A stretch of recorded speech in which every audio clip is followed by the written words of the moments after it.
She designs her jewelry to be a work of art, not something practical. Design first, figuring out how to put it on the body second. That's the way I work. And when you see like the current... You know, what's really interesting is all these people have reworked my stuff. Like people have said to me, in fact, Vogue magazine called me about a year ago and said, we want your stuff. Because everybody was copying me anyway. It's a compliment, right? Now, I always liked making things. That's as far as it came. You know, there wasn't. See, I haven't switched off on the programming, have I? Designing shoes. You know, it so happened that the way that it went, it became jewelry. I designed wearable sculpture, which I got a lot of credits for in the magazines, and that was, again, very lucky.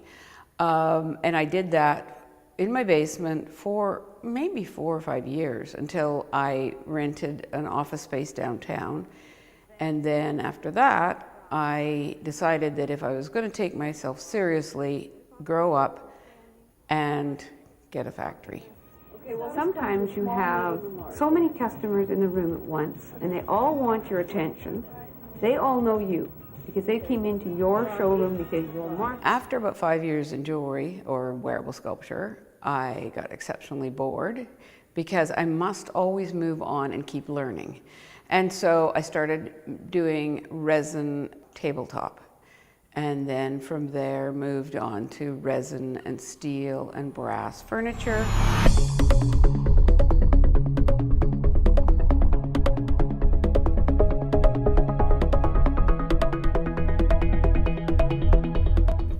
I am 71. I've had probably the most adventuresome life of anybody I know. I'm kind of like a spoiled brat now because I can do what I want as far as creating. I'm not restricted by money. So what you have to do here is you have to put these on like that. The way I look at creating is you must create what you love. Money comes after the fact. If you create for money, you lose because it's got to be what's in your soul.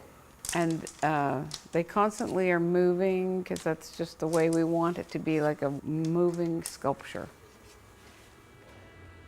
These are metal bowls that are for pouring anything from a club chair to a vase or a platter or a tabletop. And they're very expensive to make because we job that part out in our business, and they all have to be made to precision, and it is a very expensive part of my business, and if I didn't have them, I'd be in trouble. I think business plan and all that financing is really important, but I also think that don't be so in love with your stuff that you think you're the next whatever, you know, because you lose your perspective. And you know, you think you're so hot, and then you have around you all your friends who also think you're hot, and then you get out there and you try and sell it, and they all go, really? I just bought that 5 years ago from somebody else that was made in China, and it was a lot cheaper.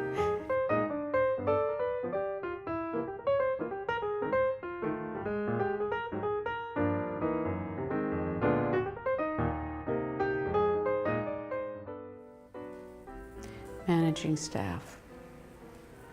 Said it before, said it again. That is the hardest thing because you know what you want, but are you good enough at delegating and helping and supporting and promoting and encouraging and all the rest of it? Container just because it's that much too high to get into right. a passenger. Does that sound good? Yeah, it sounds excellent. Now, have we got the crates delivered yet? They're getting here in about an hour. Oh, excellent, excellent. Okay, yeah, so it should be lighter, and we should be good out by Friday, I think. Perfect. Great. Great. Okay, thanks. Thank you. Nobody can be you because how can they be? So managing a company is really hard. Doing yourself is easy. It's just staff and direction and encouragement and balance, all those things.